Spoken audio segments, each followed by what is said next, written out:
Let's discuss the structure of Androecium or stamen. As you know that stamen is consisting of filament and anther.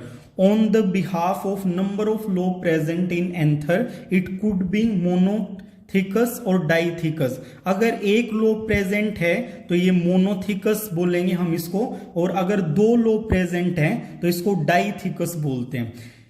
One lobe has two pollen sac. अब ये एक lobe वाला anther है तो उसके अंदर दो पोलन सैक होंगे, और अगर डाइथिकस है तो वहां पे क्या होंगे, चार आपके पोलन सैक प्रेजेंट होंगे.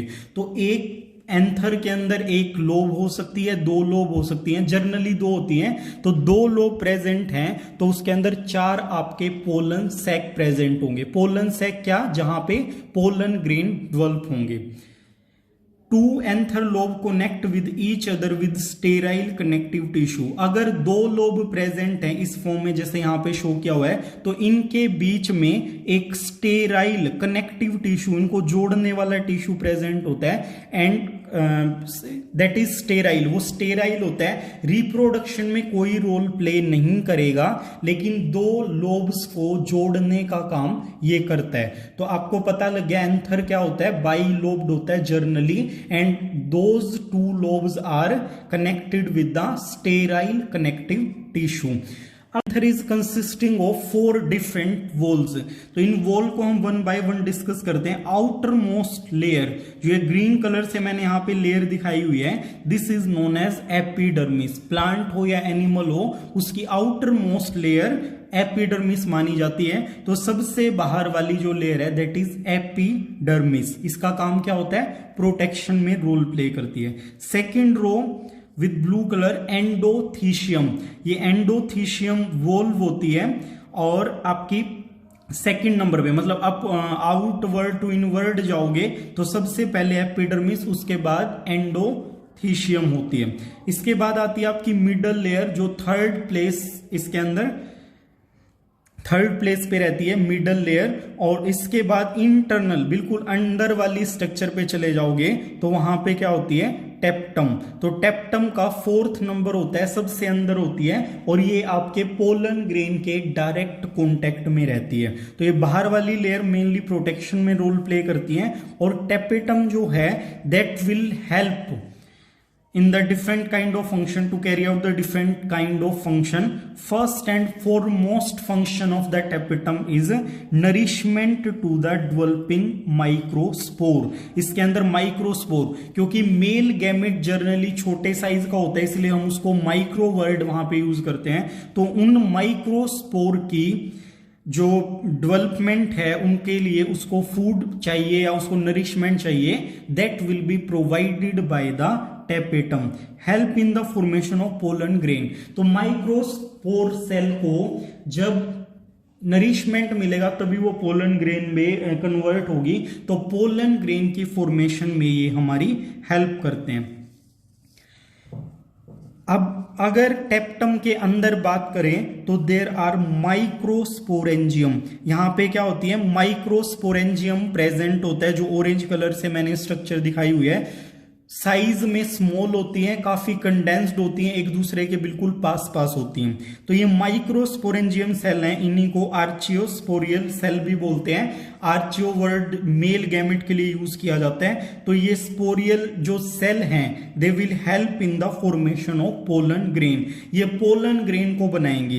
टेप्टम है, उसके अंदर क्या है, माइक्रोस्पोरेंजियम सेल्स हैं, और यही आपकी पोलन ग्रेन की फॉर्मेशन में रोल प्ले करेंगी.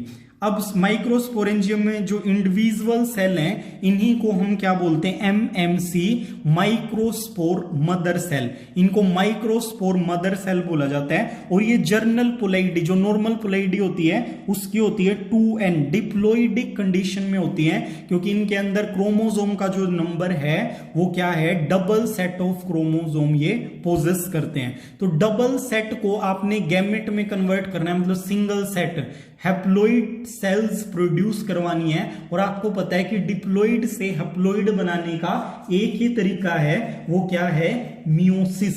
तो मियोटिक डिवीजन यहां पे कैरी आउट होगी, और माइक्रोस्पोर मदर सेल से माइक्रोस्पोर टेट्राड बनेगा. आपको पता है कि एक सेल के अंदर जब सब्सिक्वेंटली दो मियोटिक डिवीजन होती हैं तो पहले क्या है वो 2 सेल में और 2 से फिर क्या है आपकी 4 सेल में कन्वर्ट हो जाती है।